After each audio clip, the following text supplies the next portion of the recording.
If you're using WordPress today, or if you're thinking about using WordPress for your business or your individual personal lives, think about it carefully, especially if you're using it for business and you have sensitive and personal information. So this is an article that came up today in the news, but it's not shockingly surprising at all.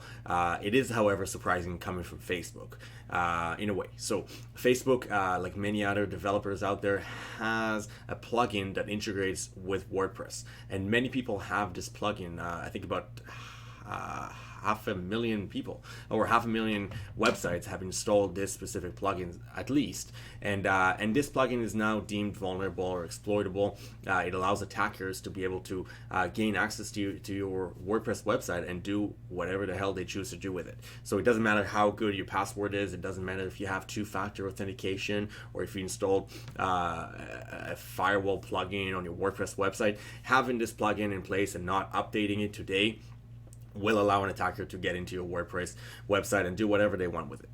And this is just one plugin. There is hundreds of thousands, if not millions, of plugins out there in the WordPress ecosystem. And so you really have to think about whether or not having WordPress and relying on WordPress is the right thing for you and your business. But a few takeaways from this. So again, if this happens to Facebook, it can happen to anyone. And at least once a week, we'll hear of a major plugin in WordPress that is being exploited or that is under attack. And so this is not a new thing. This has been happening for quite some time.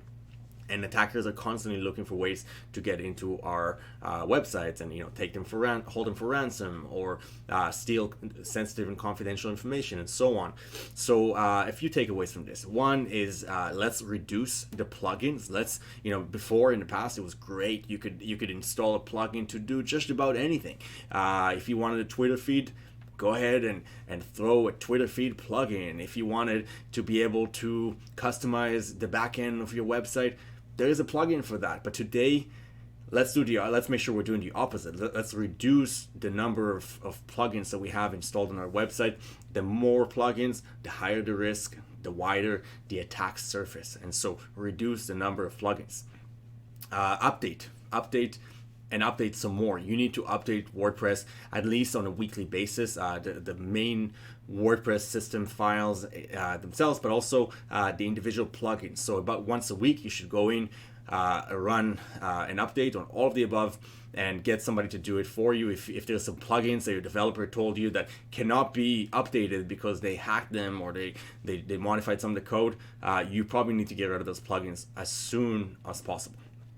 Another takeaway is to avoid storing personal and sensitive information on the back end of your WordPress website. That is not the place you want to store sensitive and personal information. It is very hackable, and we've seen that again and again. WordPress is not the place for that. So if you are doing that today, take a step back and think about some other options. And if there's some information that you're storing that you don't need 100% to be there, take it out. And shy away from doing that moving forward. And last but not least, consider alternatives. WordPress was very popular for quite some time. It still is, but people are starting to open their eyes to other options and alternatives. And if your developer is really pushing WordPress hard because that's what they know best and that's all they do, you have to question their security and have that conversation with them before it's too late. Thank you for listening.